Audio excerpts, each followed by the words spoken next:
Today's daf we're going to learn is Taanit daf Yud Aleph. Today's daf is sponsored by Jason Friedman in honor of Danielle Novetzky Friedman's birthday today. Wishing you all the best on this special day. Happy birthday, Danielle. Okay, a few announcements. First of all, I will be traveling on this coming Friday. So I will not be around starting this Friday. All the shiurim will be up, so have no fear. I've been pre-recording and everything will be up on the site. Which means, by the way, it's already too late if you wanted a dedication for any of those days. So anyone who gave me, their dedications are in.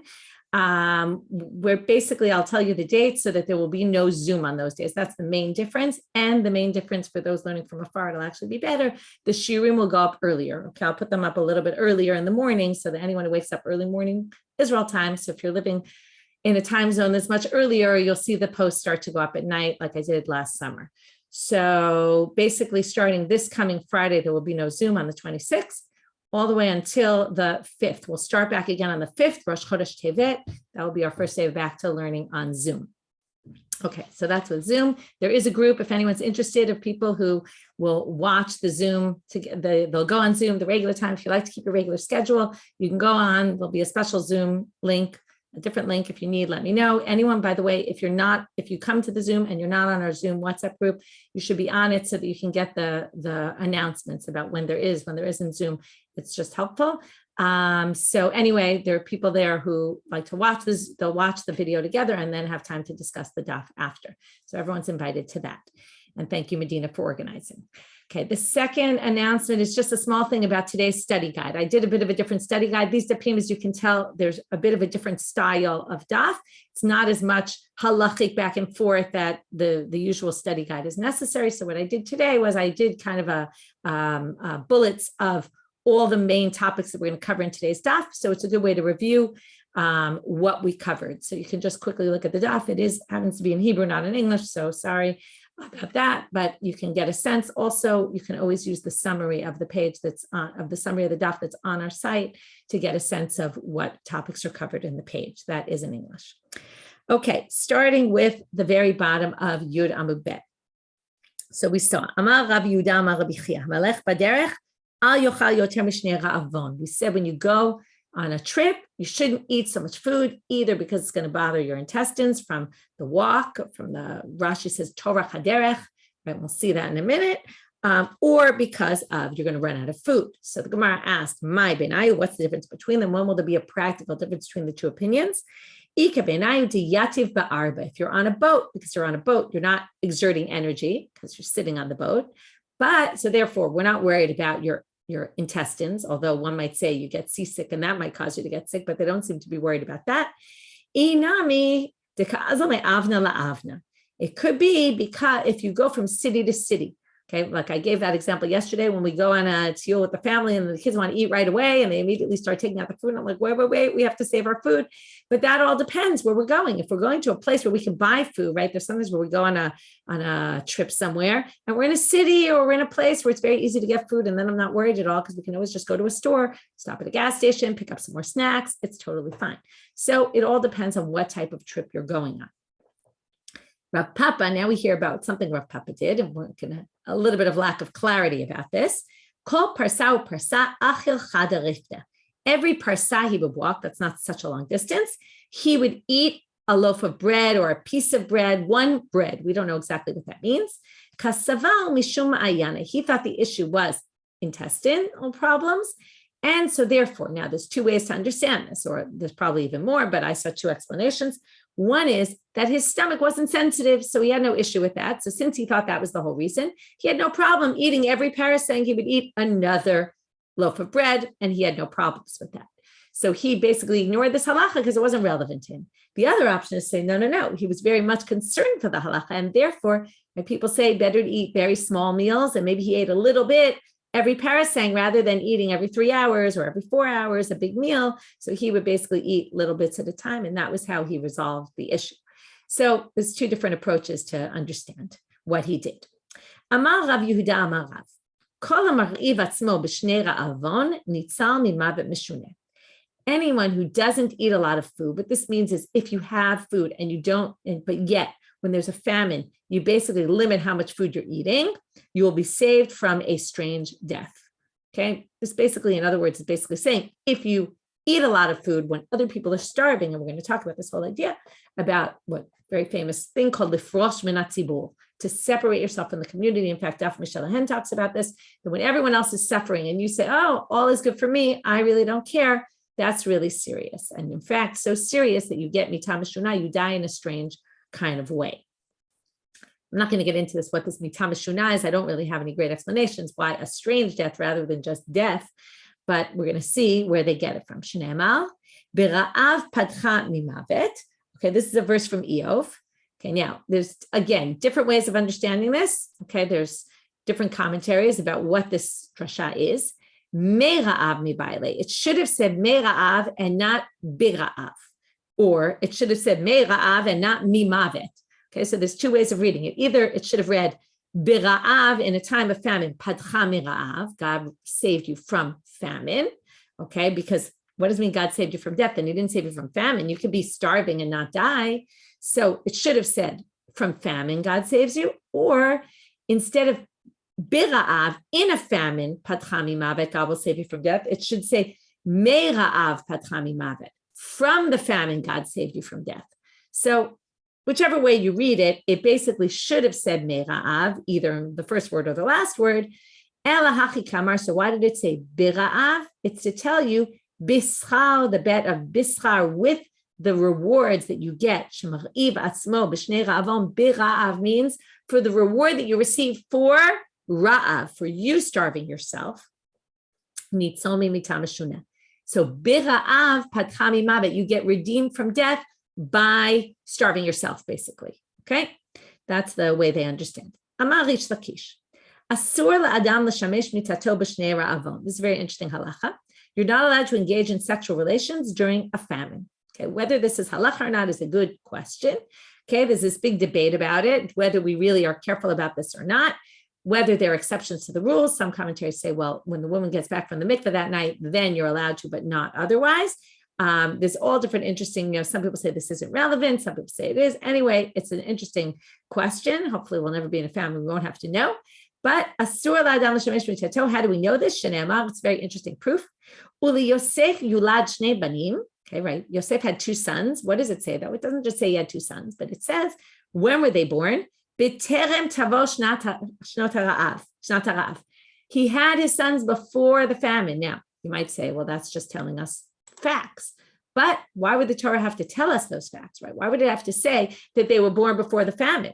Must be they were born before the famine, because during a famine, you're not allowed to have sexual relations and therefore no children.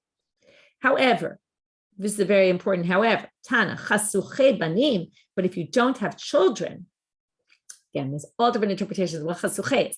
Do you not have children at all? Have you not fulfilled your mitzvah yet of pru'ravu, of having a son and a daughter?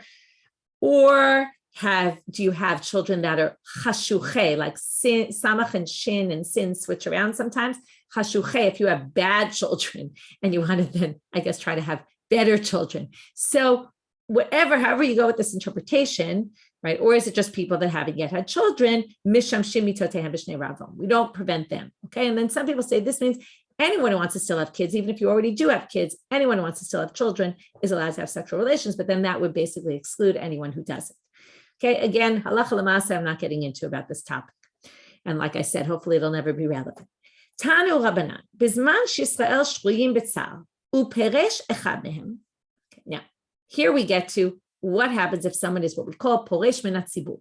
He basically ignores what's going on. He ignores the trouble everybody's in. Says, life is good for me. I've got no problems. Okay, now, right, Shiur and Chamutal this week start off.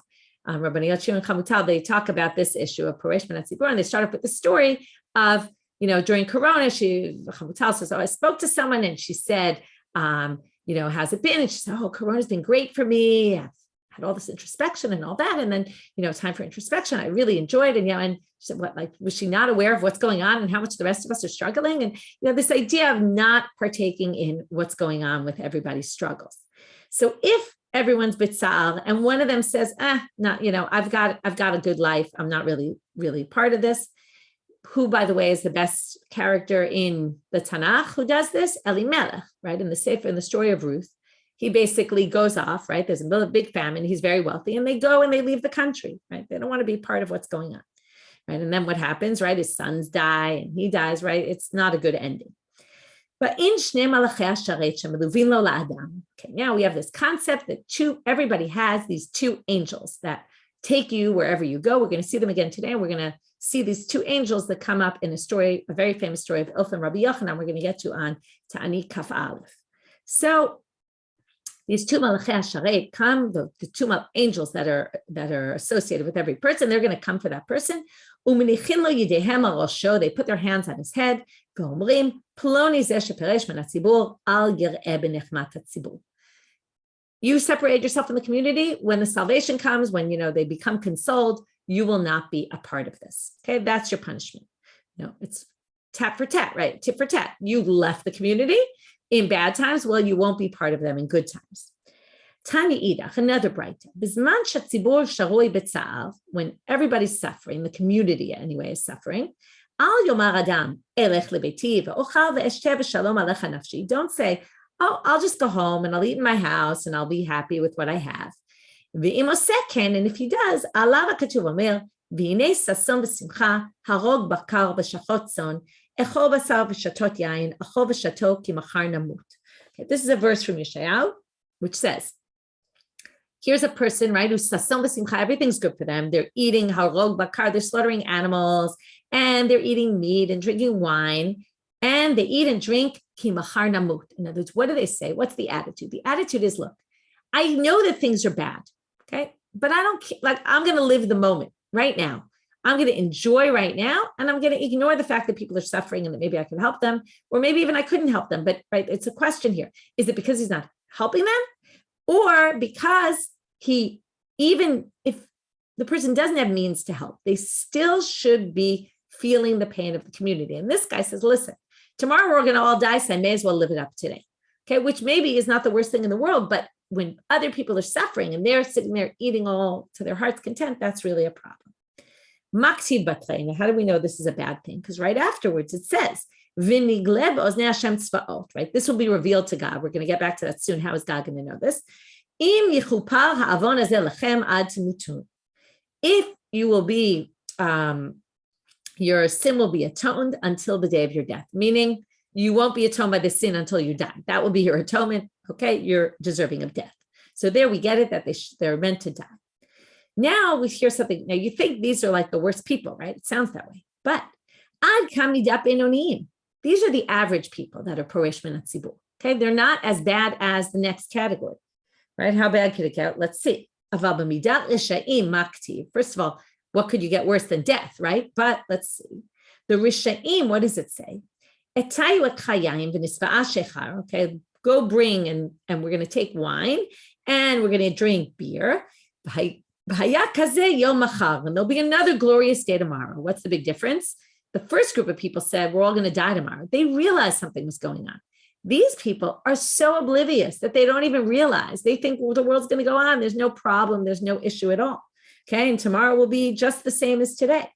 So those are the worst of the people. Now, maktib batrei. Now, what's their punishment? Okay. What could be worse than dying? Well, this is a very strange thing. You're going to be surprised. Hat Sadiq avad ve'ein ish samalev. The righteous people are going to be destroyed when this happens, and no one is even going to notice their death. Ki mipnei hara'a ne'asaf tzaddik. Because of the bad, the tzaddik will die. This seems very unfair. Why is the tzaddik dying for the sins of the wicked? So one option is to say, we don't want the tzaddikim to be around because the tzaddikim will ask for forgiveness for the rishayim, and we don't want them to get any forgiveness, and therefore they're going to get punished, more so in the world to come. So worse than death in this world is death in the world to come. And the tzaddikim would have prevented that because they'll pray for them. So let's get rid of the righteous. And then these people, obviously it's still unfair for the righteous.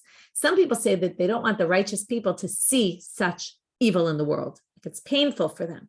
So it's saving them, which is very interesting, right? We know there's people who live their lives pained by what they see around them. And it's really torturous for them to live in this world and see all the bad things that are going on, right? There's different personalities. Some people can kind of deal with it, and some people really feel it inside on a daily basis. So maybe this is the idea that it's saving them from the pain of seeing what's going on around them. Now, so we talked about the Beinonim who separate themselves from the community. They get punished by, number one, they won't be part of the consolation of the people. And number two, they'll die. And we have these Rishaim who are going to basically cause the death of the Tzaddikim. And they really are clueless about what's going on. They think the world is great, or they think that they're oblivious to whatever's going right. Whatever's happening is not going to happen to them. What should you do? This is now in the positive formulation. What are we meant to do? We're meant to make ourselves suffer with the people. Even if we have food in our house and other people are suffering, we should feel their pain. So where do we know this from? Okay, Moshe shesi'er atzmo matzibur shene'amar. Where did we see that Moshe wasn't suffering with the people, but felt their pain and did something to show that? Well, in the battle of Amalek, okay, when Amalek comes to fight them right after they get out of Egypt, what happens? Remember, he stands at the top of the mountain and he's holding his hands up. And it says his hands were heavy. They put a stone underneath him. And he sat on the stone. So now here's the good question. Right? You ever try to sit on a stone for a really long time? It's very uncomfortable. What, Moshe didn't have a pillow? Nothing? How could he not have had a pillow, a cushion, something to sit on? Moshe said, just like they're pained, I am also pained. And what's the reward you're going to get for this? The opposite of the one who doesn't. He will be zocheh v'ro'eh b'nechmat tzibur. He will be part of, he'll see the happiness, and he'll be part of the celebration of the consolation. The Shema Yomar Adam. Now here comes an interesting line. We said before that, what was the line? It said, "V'nigle ba'oznei Hashem," it will be revealed to God. How will God know? If I'm sitting eating in my house, right? It's not just about God knowing, because we assume God is all knowing. But how is anyone going to know? How is it clear that I'm Poresh Menat Tzibur? Really, theoretically, I'm doing this in my house. I'm eating a big festive meal. Nobody outside knows what's going on in my house. So, Shema Yomar Adam, you might say, Mi me'ibi. In other words, this is one of those things that you do in your house and you think, who's going to know? I'll just do it. I'm not. When you think of Poresh Menat Tzibur, you think of someone who does it in a very blatant way. And everybody knows that, this person is not part of the community, separating himself. She's separating herself. We don't know. But here, this person is just sitting, eating in their own home, not in public, and, eating very nicely while other people outside are suffering. That's not a noticeable sin. And people often think, no one notices. What's the difference? So here the Gemara is going to give a bunch of different, who is going to testify for this person that really what they did was terrible. Okay, so who's going to have seen and who's going to be the witnesses? Now, you can question, and I want you to think about this while we're learning it. I don't have a good answer, but what's the difference between each of these things? Maybe I'll try to come up with a little bit as we go. So the first one is Avnei Beito Shel Adam v'Korot Beito Shel Adam Me'idim Bo. It's the stones of his house and the beams in his house. They will testify for him. How do we know this? Meaning, right, the walls of your house see what's going on, okay? So your house itself. Shene'emar ki achen mikir tiz'ak. Ki even mikir tiz'ak. Here's a pasuk that says, the stone from the wall will call out, right? It'll call out what you've done. V'chapis me'etz ya'anenu, right? And a piece of wood, which is the rafters, right? The beams of the house will call out, right? Will answer against him. Dibei Rabbi Shila Amre, Shnei malachei hasharet hameluvim lo adam hem me'idim alav. We just said, person always has angels that are with him at all times. So the angels will be the ones who will testify against him. Shene'emar ki malachav yitzavelach. Okay, because it says the malachim yitzavelach. Now there it's interesting. It says yitzavelach l'shomorcha b'chol drachecha. It sounds like they're protecting you. But here, if you go the wrong way, the angels turn away from being protectors to basically yitzavelach. They will command you. They will basically speak out against you. Okay, next. Rabbi Chidka Omer, Nishmato shel Adam hi me'ida alav. Your soul will testify against you. Okay, meaning, right, when you do something, think about your soul. Your soul knows what's going on. Your soul in the end is going to come and testify against you. Shne'emar, mishochevet chekecha shmor pitrei picha. Okay, here's a verse that says, from what lies in your chek, which is basically what lies inside you, which is your soul, shmor pitrei picha. Be careful, watch what you say, because your soul is hearing everything. Your limbs of your body, right? Here we're talking about the difference between soul and body, right? Guf v'nefesh, the two things, right? The material versus the spiritual. So we have those two things, which is fascinating, because in the end, it's the person himself is going to almost turn against herself or himself, right? But we're basically having you're going to realize your mistake maybe later and then come testify against yourself, or it's the walls of your house, or it was these angels that are, which is almost like saying maybe like God is watching, there's always someone watching you.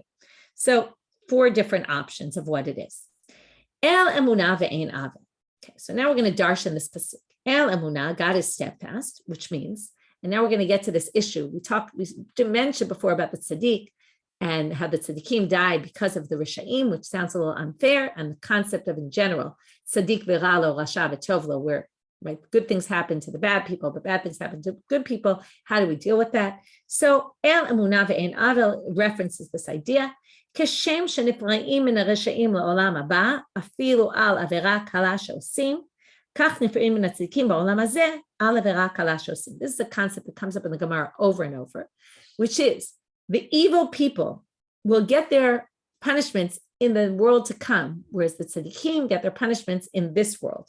Okay, so that's why they're saying, just like the Rishaim, the evil people will get punished even for small things in the future, in the world to come, the tzaddikim get punished for every little thing that they do in this world, so that when they get to the next world, they're clean, right? They already have no sins on them. Ve'ein ava, that's why people always say kapara, this should be atonement for me, so that when I get to the world to come, right, that's where it comes from. Like if something bad happens, oh good, that was kapara, and now I'll be clean, my sin has been cleansed, I'll be good for the future. Ve'ein avel, so Elohim is God is steadfast, meaning he punishes everyone, just everyone may be in different times. Some in olam hazeh, some in olam haba.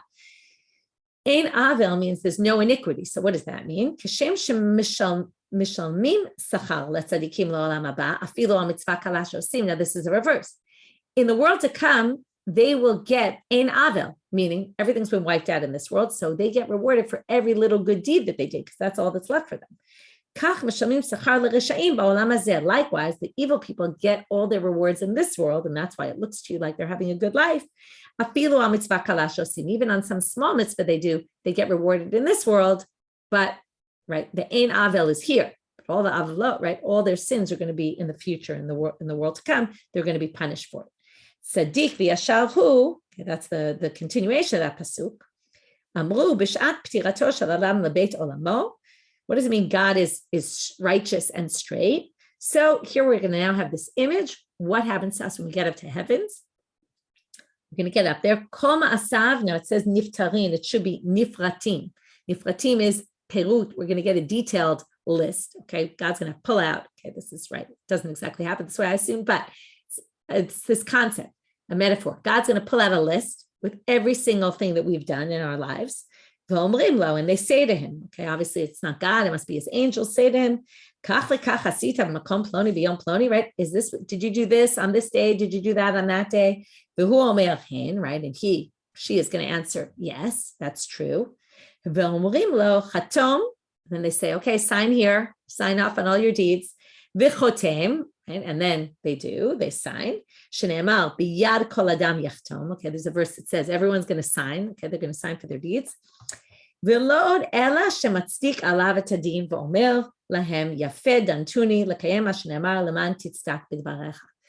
pasuk says God will be deemed righteous in his word, which basically means that when you get up to the heavens and you sign off, you're even going to say, and you're doing the right thing, God. In other words, I accept my judgment. Okay, that's what's called siduk hadin. Right? We say Baruch Dayan Emet, that's siduk hadin, right? We're accepting whatever judgment comes our way. Amar Shmuel. Okay, now, so that was a whole slew of statements, most of them having to do with separating yourself from the community or keeping yourself as part of the community. And then from that, we got to Tzaddik V'Ralo, Rasha V'Tovlo.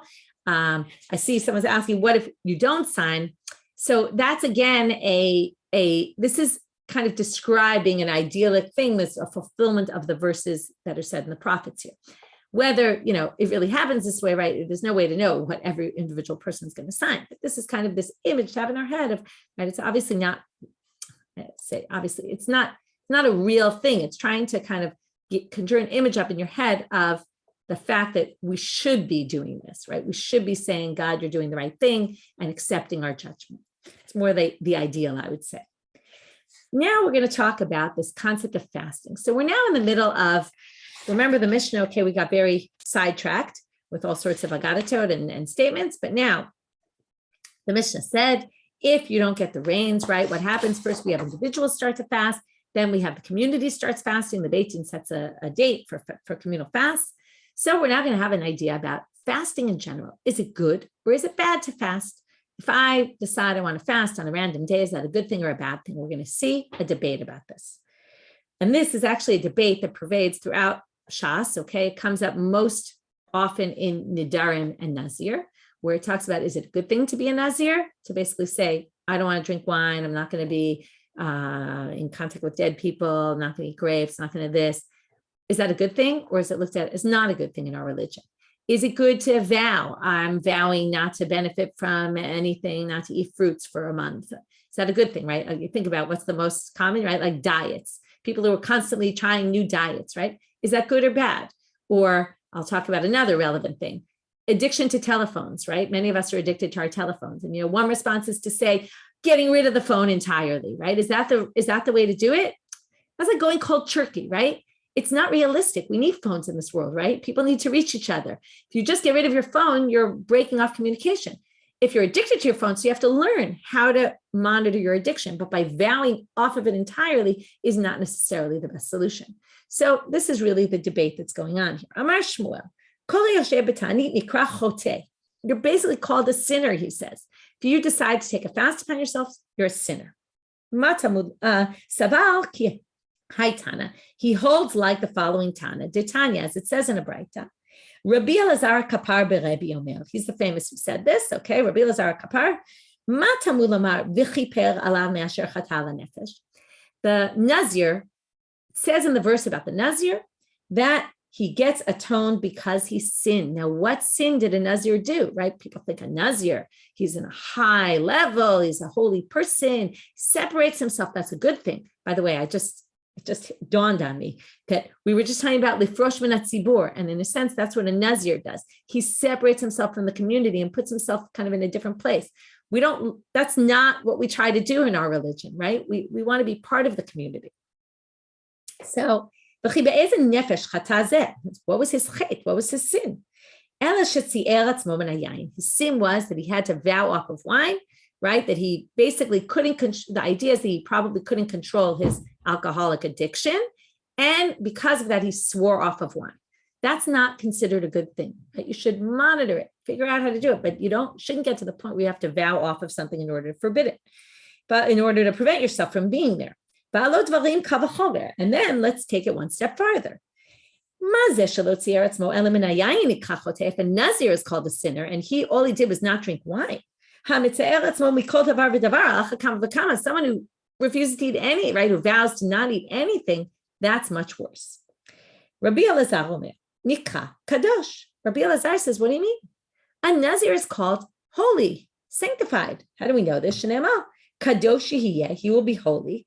Gadel perasal rosho, right? He grows his hair long. But that's not the important part of the verse. The important part is he's holy. Holy is a good thing. What are you talking about? This guy isn't a sinner. Okay, that's the opposite approach. And then taking this farther, he says, Rabbi Elazar says, right? Don't confuse Rabbi Elazar kapal with Stam Rabbi Elazar. Okay, so Rabbi Elazar says, and here, the Nazir only did was swear off of one thing, even though it was more, but food-wise, right? No drinking. Right? So someone who basically swears off of everything, no eating today, all the more so should be considered sanctified. So we have two very opposite approaches. I see someone wrote in the chat, right? It's interesting. The first approach basically is against what our modern idea of how to get rid of addictions, is to go cold turkey and not have to do with it, not deal with it at all. Anyway, Shmuel, so now we have to say, well, what does Shmuel do with the kadosh part, sanctified, ha'ikre kadosh? So the answer, hua gidul perakai. That's talking about growing the hair long. The hair is sanctified. A Nazir's hair, it has sanctity to it, which means you can't benefit from it. That the kadosh is not the person. Kadosh yeh gadol peras rosho. Before I said, right, the rest of the pasuk isn't important. No, it's specifically important to Shmuel. It says it's the hair that's sanctified, not the person itself. Well, Rabbi Elazar, Hanikachote. Well, what does Rabbi Elazar do with the fact that he's called a sinner? Asher nefesh. So, ha'u desaiv nafshe. That's because that's talking about a Nazir who became impure to a dead body. That was his problem, not a regular Nazir. A regular Nazir is fine. It's just when Nazir became Tameh, then he's Chatala Nefesh. So now they question, did he really say he's sanctified and it's a good thing? Doesn't he say elsewhere, La'olam yamod adam atzmo, ke'ilu kadosh sharoi betoch me'av. One should always view oneself as if his inners, his intestines, her intestines, are sanctified. How do we know this? Shene'amal, bikirbecha kadosh v'lo avo ba'il. Okay, this is a pasuk we darshan at a different time, but the way they understand it now is bikirbecha kadosh. Inside your body is sanctified. Okay, v'lo avo ba'ir, right? That's about saying God saying, "I won't come into your city." But the point is, your inners, the inner part of your body is sanctified, which means how can you possibly starve it? If it's sanctified, you have to treat it well. Okay, so lo kashya. Here we come up with a resolution. Here's a fascinating answer, which is it really depends on what kind of person you are. If you're the kind of person that's easy to fast, it's not so difficult, it's not bad for your body, then great, fast. But if you're the kind of person that if you fast, it's going to be detrimental to you in whatever way that is, obviously where we draw the line is a very good question. But if it's not good for you, then it's a bad thing. So when he says, right, again, Rabbi Elazar said he's considered kadosh. That's for a person who can handle it. A person who can't handle it shouldn't. And all of a sudden we get it very individualized, right? It really depends on the person. And this is, again, I see people writing about the Rambam, right? And how choose a middle ground and to get, right? The Rambam's whole shvil zahav is go one way to get to the other way, right? Not to go, but you have to kind of push to the other side to find a middle road. Maybe that's a concept here. It really depends on who you are and what your needs are. It's very individualized. So now Rish Lakish Amal, we had Chote, we had Kadosh, sanctified. Rish Lakish Amal, Nikra Chasid. Someone who does a fast is called a Chasid. We mentioned in our Masechet that Chasid is a big theme in this Masechet. And Anashim Chasidim, who are people who knew how to do miracles and bring, pray for rain, and that we're going to see them much later on. Shenemal gomel nafsho ish chasid ve'ocher she'ero. Okay, so how do we understand this? Rashi says gomel nafsho ish chesed mafrish atzmo mima'achal u'mishteh. Okay, gomel nafsho is to basically, for Yomi gamelet Yitzchak was when he stopped nursing. Okay, so it's to stop eating food is an ish chesed. Ve'ocher she'ero, but here we have the other, which is hamit'aneh u'makrish b'saro nikra achzal. But someone who basically goes too far, right? Then he, if he destroys his body, that's already not a good thing. Okay. The Amar of Sheshet, Hi bar berav diyativ b'Taanit. Now all of a sudden we start to say, right? Until then we were differentiating between people who can handle it, people who can't handle it. Now he says, someone who sits, a Talmid Chacham who fasts, lechol kalba l'sheruteh. The dog should eat his food.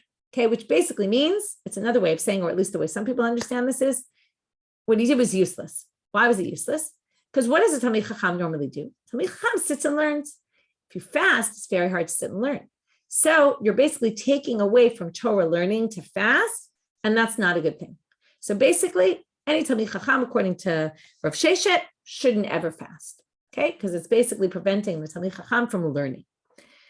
Amar Rabbi Yirmiyah bar Abba. Yirmiyah bar Abba, you have to remember, or might not remember this, but Rabbi Yirmiyah bar Abba is from Israel. First of all, how do we know this? Because his name is Rebbe. In Israel, there was Smicha. In Babel, they didn't have Smicha, so anyone called Rebbe comes from Israel, unless they're a Tana, right? All the Tanaim came from Israel. But in the time of the Amoraim, which is Rabbi Yirmiyah bar Abba's in Amora, already, if you're called Rebbe, it must be you came from Israel. If you're called Rav, you came from Babylonia or anywhere else. Ein Taanit Tzibor b'Babel ela Tisha b'Av bilvad. There's no Taniot Tzibor in Babel. There's a fascinating line. They don't have public fasts, only Tisha B'Av. Okay, they don't have fasts. Okay, what does this mean and why don't they have fasts in Babylonia? So there's all different reasons given. One reason is what are the public fasts meant for? Usually, I mean, they are meant for other calamities, but usually they're meant for rain. And in Babylonia, there's never an issue of rain. So that's one option. Another option is that in Babylonia, they don't have the power to make fasts. And interesting, who's saying this? Someone in Israel. And we've talked about many times, and that's why I mentioned this idea of smicha. One of the ways that once the center moved, at the end of the time of the Tanaim, it moved when Rav moves to Babel from Israel. And he basically sets up yeshiva there. And then Shmuel lives there and he has his yeshiva, and the center starts moving to Babylonia. The Israeli rabbis tried to maintain their hold on things. So certain things they said, you can't give smicha for it to be a rabbi. You could be a rabbi, but you don't have technical smicha, they call it. And you can't, there's all sorts of things you can't do. And one of these things maybe he's saying is they could say you can't institute a fast because you don't have a Nasi, you don't have a Sanhedrin. So because of that. So now, trying to think, I see there's something about Rabbi Yirmiyah. Did I not say Rabbi Yirmiyah? It's Rabbi Yirmiyah. Did I say the wrong name? Okay. So anyway, Rabbi Yirmiyah says, Ein Taanit Tzibur Babel Ela Tisha B'Av B'Av. It was one other reason that now eludes me. I'm just going to look for a second. And I saw, second, Taanit Tzibur B'Bavel. Okay, sorry. Where is it? That because the people in Babylonia were poor, the rabbis didn't want to institute fast because it would be too difficult. This goes back to what we said before. You shouldn't fast if it's too difficult for you, because they were so poor, they really didn't have the means to fast. So now Rabbi Yirmiyah passes down the name of Rish Lakish.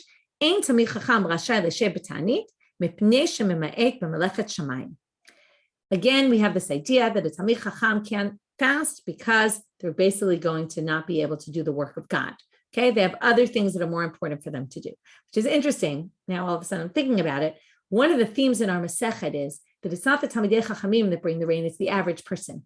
And it's almost saying the fasts are not for the rabbis. First of all, they have their Torah that covers them. That's their way of relating, almost like we ended Rosh Hashanah with the Rabbi Rabbi Yehuda, who didn't need to pray. Right? Maybe they don't need to fast either. They have their Torah, which is their way of connecting to God. It's the other people that need it more than them, right? And the Gemara here seems to be saying they shouldn't because it's preventing them from learning Torah by fasting, but maybe they don't need it. Maybe it's another way of saying that. But then, of course, you have this problem. What about being Paresh Menat Tzibur? But the idea is they're doing their learning, other people are doing the fasting and the praying, and altogether that kind of makes a whole picture, right? Don't take this to the place where you think I'm saying, oh, people can learn and not work and not go to the army. I'm not talking about that, but I'm saying in a time of fast, so we have people who are praying and people who are learning, and that all works together. Okay. So now you can eat and drink at night, but you start your fast during the day. This is for the first and second set of fasts, which will be different from the third set, which is more serious. An individual accepts a fast upon. There's this concept you can accept a fast upon yourself. If you look in your Siddur, often there's a section in some of the Siddurim, maybe in all of them, near the end of the Amidah, where in Mincha time, you say, I'm taking upon myself a fast for tomorrow, accept at Mincha for that night. So afilu achal v'shatak kol halayla, and it's not so fair to say that night. What I mean is that the day that starts that night, but the fast only really starts in the morning. So even if you ate and drank all night, it's theoretically you could start fasting at night, but you could also start your fast during the day, in the morning. And then l'macharu mitpalel tefillah ta'anit. Tefillah ta'anit is the tefillah of Anenu that we say in Shmona Esrei, so on fast days. So you'll be able to say that the following day, even though you didn't fast at night. Lam b'ta'anito. Okay, there's a big debate about how this works. Different opinions. I'll go with one. If you took on a fast for a day and then you decided to continue your fast through the next night, that's lan. You fast and you sleep with fasting still. In the morning, you don't say anenu. So we have to understand why this is. Why did Rav Huna say this? So Amal Rav Yosef, Rav Huna, what did he hold? Did he hold Sfiralan? There's no such idea of fasting for a few hours. That he was never intending to finish his fast that day. He wasn't planning to fast 2 full days. He was only planning to fast part of a day. Maybe there's no such thing as a fast for a day, which means anenu wouldn't be relevant. Or maybe you could say you could fast for half a day. Now, first of all, anyone could fast for half a day, but what does it mean? It means that maybe you're not obligated to continue fasting. Let's say I intended to fast through the morning. So what if I'm hungry in the middle of the night? Is that considered breaking my fast or not? So if you say there's no such thing as fasting part day, then it's irrelevant, right? You could eat, nothing would happen. If there is such a thing, and then I intended to fast into the morning, and then I broke it, so that would be going against what I said. So, or do we say, oh, Dilma mitanim l'shot, it is considered a fast, but hamitanev l'shot, I know it's palel tfilat Taanit, but maybe it is considered a fast, but it doesn't go together with anenu. You can't say anenu unless you're fasting a full day. There's two separate things, right? One is it a fast? And number two is you say anenu, and maybe those are disconnected. So Amarle Abaye has a whole different understanding, not option one or not option two. He says, really, we hold you can't fast for part of a day. The whole idea, by the way, of fasting for half a day is interesting because what does it mean to fast? It means you're suffering. Now, fasting half a day is not so much suffering. Sometimes that happens by accident. We don't eat for half a day. Or sometimes some people think it means that you didn't intend to fast. And then halfway through the day, you've already fasted part day. And then you say, oh, maybe I'll fast the rest of the day. Maybe that's mitanim l'shot, where you didn't intend exactly to fast, but then you kind of did. And then it felt, would that be considered? There's all different ways of reading this. So comes Abaye and he says, Rav Huna really held you can be. And you even say anenu for a part of a fast. So then why did he say not? That's in a regular case. If I decide to fast for half a day, I could say anenu in my mincha, let's say, if I'm still fasting. But in this case, there were sha'ot in the night, that he didn't intend to fast. And when he accepted his fast 2 days ago, right, he accepted it mincha for the next day. He didn't intend to accept the fast. So this wasn't really considered part of his fast. And this sounds like in order for it to be a fast, you have to actually declare that you're doing a fast. And in this case, he declared he was doing the fast for yesterday, but not for today. So therefore, maybe that's why he wouldn't say hanenu. He got to a place named Ginzak. Okay, this is going to be a very embarrassing situation for him. He gets to the city, Baumine, they start asking questions, and he doesn't know the answer to any of the questions they're going to ask him. So the first one is related to our topic, and the next ones are already off topic, but they come here because of the story. So they ask him, Mitanim l'sha'ot o ein mitanim l'sha'ot? Is there such a thing as a part-day fast or not? Lo hava biyade, he didn't know the answer. Kankanim shel nochrim asurim umutarim. If you have a jug of a Gentile that had wine in it. Now, the Gentiles' wine is always forbidden because it's Yeh Nesek. We're concerned that they offered it up to their idols. Now, you didn't cook anything in it, so kashrus usually absorbs by cooking. On the other hand, if you have an earthenware vessel full of wine, definitely the wine gets absorbed in the sides of the utensil. So if I want to use it now for my wine, am I allowed to or not? The empty jug, is it like not kosher or not? Lo hava biyadeh, he didn't know. Third question. What did Moshe wear when he was working in the temple on the Yemei HaMiluim? Interesting question. What the connection of these three are, I don't know if there's any connection. You can think about it. Lo hava biyadeh. He didn't have an answer. Azil v'shal beit midrash. So what does he do? He goes in to ask in the beit midrash. Ambule. They said to him. They knew all the answers. Number one. You can't fast half day and you would say anen.